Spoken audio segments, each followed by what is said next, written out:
The 2026 Suzuki Across is arguably the most confusing car on the planet right now because, depending on where you live, you are looking at two completely different vehicles.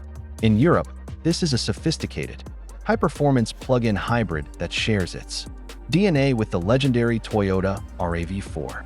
But in other major markets, Suzuki has completely pivoted, delivering a bespoke, Indian-sourced SUV that prioritizes value, efficiency, and sharp styling over raw horsepower.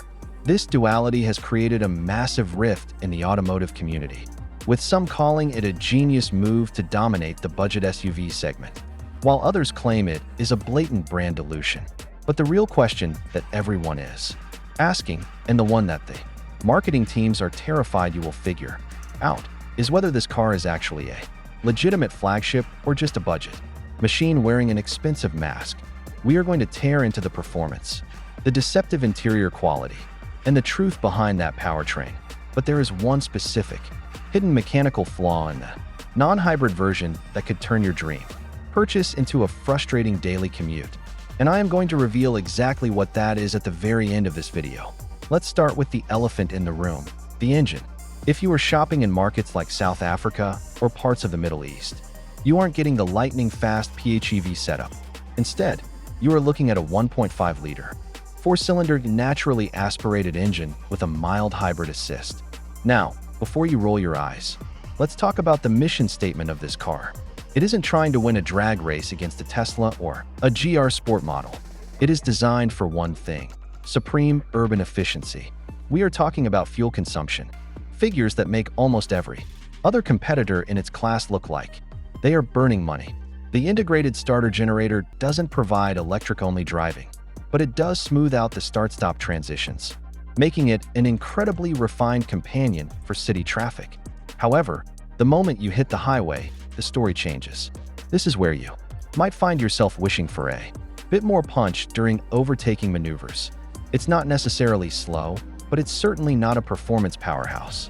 If you are finding this breakdown helpful so far, do me a favor and hit that like button and subscribe to the channel, as it really helps us keep bringing you these deep dive car breakdowns.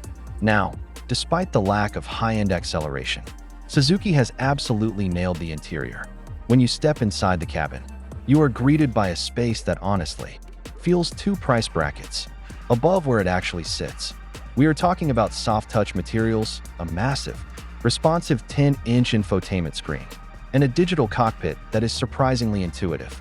It is clear that Suzuki realized they couldn't win on engine specs alone, so they decided to win on the one thing that actually matters to 90% of buyers: the daily user experience.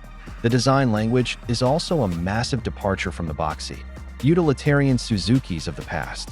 The 2026 model features a sleek, aggressive LED light signature that spans the width of the tailgate, giving it a road presence that honestly outshines many of its more expensive rivals.